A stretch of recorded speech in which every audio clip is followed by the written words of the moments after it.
अब ये 7 दिन में जो कैलकुलेशन होगी वो कैसे होगी, शुरू के 3 दिन तो आपको फिक्स चार्ज देना है, ठीक है।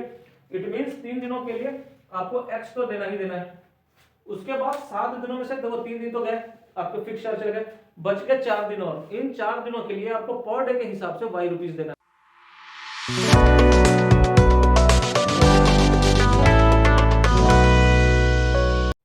कैसे हो मेरे प्यारे प्यारे बच्चों, कैसी चल रही है बोर्ड एग्जाम की तैयारियां। आई होप सब कुछ बढ़िया चल रहा होगा और इस बार आपके बहुत जबरदस्त मार्क्स आने वाले। तो चलो उसी तैयारियों में मैं आपकी हेल्प करने आया हूँ अपने वीडियोस के थ्रू, हर रोज एनसीईआरटी के नए नए क्वेश्चंस बना करके, ताकि आपको तैयारियों के वक्त में बिल्कुल हैंडी हो सारी चीजें।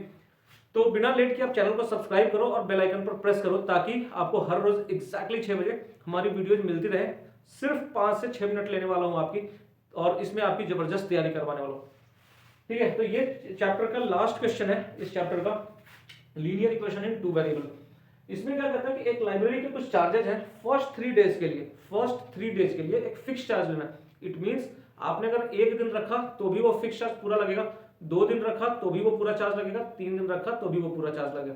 उसके बाद अगर आपने 4th डे रखा तो कैसे कैलकुलेशन होगा, 3 डेज का तो वो फिक्स चार्ज लग गया, उसके बाद 1 दिन एक्स्ट्रा बच गया 4th डे, उसका आपका जो एडिशनल चार्ज लग रहा है वो आपका लग गया। उसके बाद 5th डे तो एडिशनल चार्ज 2 टाइम्स लग गया, 6th डे तो एडिशनल चार्ज 3 टाइम्स लग गया, ठीक है। इट मींस शुरू के 3 दिन के जो चार्जेस दे दिए, अब उसका एडिशनल चार्ज आपको नहीं देना, आपको एडिशनल चार्ज 4th डे से लग रहा है, ठीक है।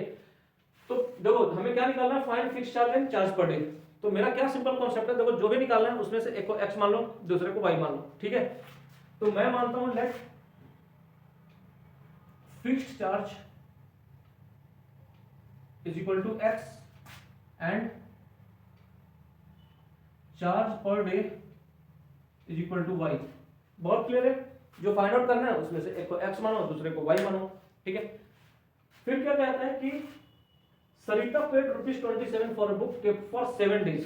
7 दिन अगर सरिता उस बुक को रखती है तो उसको 27 रुपीज पे करना पड़ता है। अच्छा, अब ये 7 दिन में जो कैलकुलेशन होगी वो कैसे होगी, शुरू के 3 दिन तो आपको फिक्स चार्ज देना है, ठीक है।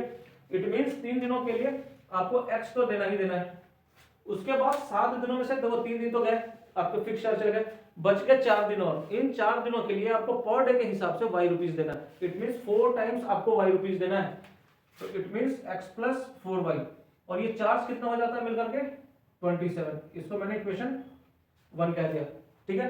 देखो ये क्वेश्चन तो इतना इजी है ना, ये मतलब बिल्कुल ही क्वेश्चन 1 में बन रही है, इसमें कुछ भी मैनिपुलेशन करने की, सेटिंग करने की जरूरत ही नहीं आ रही। सुशी के साथ क्या हो रहा है, सुशी को 21 रुपीज देने पड़ रहे हैं फॉर द 5 डेज, ठीक है। सेम 5 डेज में 3 दिन तो आपको फिक्स चार्ज हो गया, एक्स्ट्रा 2 डेज लेती है वो, तो एक्स्ट्रा 2 डेज के लिए उसको y रुपए के हिसाब से 2 दिन का पैसा देना।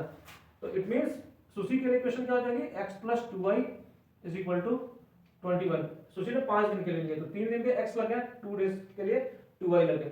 इक्वेशन को सॉल्व करो। मैंने क्या बताया बच्चों आपको, यहाँ x और x दोनों सेम वैल्यूज पे आ चुके हैं, और यहाँ पर पावर सॉरी साइन जो है, साइन अभी भी दोनों की सेम है तो इक्वेशन को माइनस करना है। इक्वेशन माइनस करने से नीचे की सारी साइनें चेंज हो जाएंगी। x minus x cancelled out, 4y minus 2y it becomes 2y, 27 minus 21 so it is 6। तो यहाँ से मेरी y आती है 3, ओके। यानी एडिशनल चार्ज पर डे मेरी कितनी होगी, 3 रुपीज पर डे, ठीक है। अब x निकालना है, तो x कैसे निकलेगी, इन दोनों इक्वेशन में से कोई भी इक्वेशन उठाओ, y की वैल्यू पुट अप करो, x निकल जाएगी। तो चलो मैं पहला इक्वेशन उठाता हूं, x plus 4y is equal to 27। So x is equal to 27 minus 4y, so 27 minus 4 into 3, ठीक है। तो x is equal to 27 minus 12, it means x is equal to 15 rupees. तो मेरा फिक्स चार्ज कितना हो गया बच्चों, 15 रुपीज। 3 दिन के लिए मुझे 15 रुपए देने, उसके बाद हर डे के लिए हमें 3 रुपए पर डे के हिसाब से पे करने, ठीक है। तो देखा ये क्वेश्चंस तो बहुत ही आसान थे, एलिमिनेशन मेथड इसलिए मेरा सबसे फेवरेट मेथड है क्योंकि ये वाकई बहुत आसान क्वेश्चंस होते हैं। तो इस तरीके से आपका लीनियर इक्वेशन इन 2 वेरिएबल का पूरा चैप्टर खत्म होता है। अब अगली वीडियो से हम चलने वाले हैं चैप्टर 4 पर, और वहां पर हम देखेंगे कि किस तरीके से हम सारे क्वेश्चंस को बिल्कुल हैंडी बनाकर आपको दे रहे हैं, बिल्कुल इजी मेथड से आपको बतलाते हैं। तो चलिए keep tuned with us, keep watching us and keep liking us. Thank you, have a good day.